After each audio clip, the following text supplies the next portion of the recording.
Deciphering the high-dimensional wisdom of Shengzhi celestials, insufficient for planning a lifetime.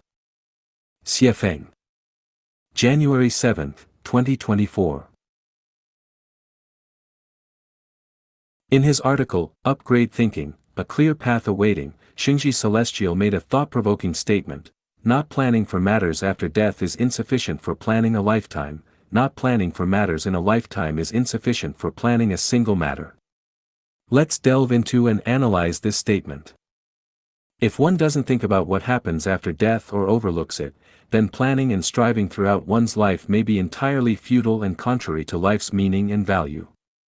Therefore, those who don't consider their fate and outcomes after death can't plan and organize their lives because those plans and arrangements are fleeting.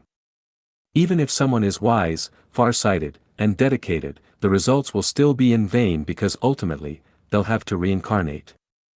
Similarly, if someone doesn't consider major life events or what they're ultimately living for, but instead struggles and strives on specific matters, their talents, wisdom, and efforts will be wasted, losing the essence of their entire life.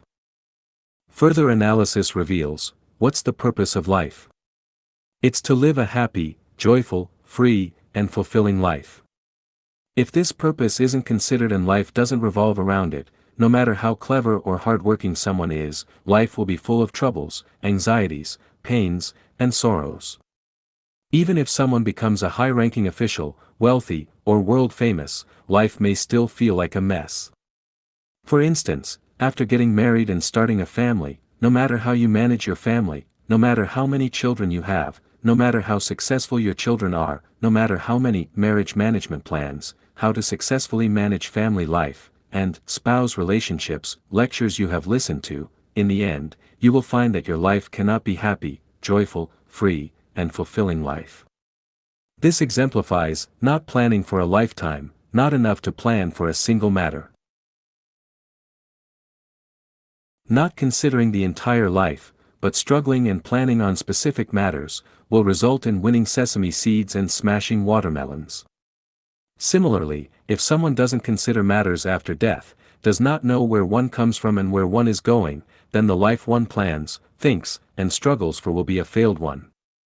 This is not planning for matters after death, not enough to plan for a lifetime. Those who fail to plan for eternity are insufficient to plan for a moment.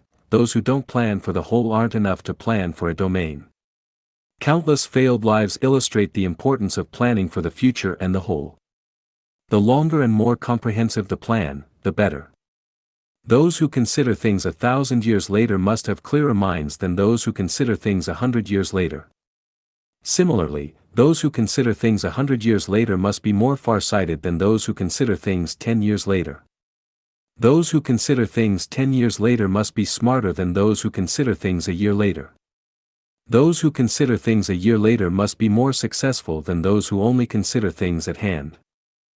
From this, we can gain an insight: if we ourselves find it difficult to plan for eternity, plan for the whole, plan for after death, plan for life, then we should follow those who can, and we surely won't go wrong.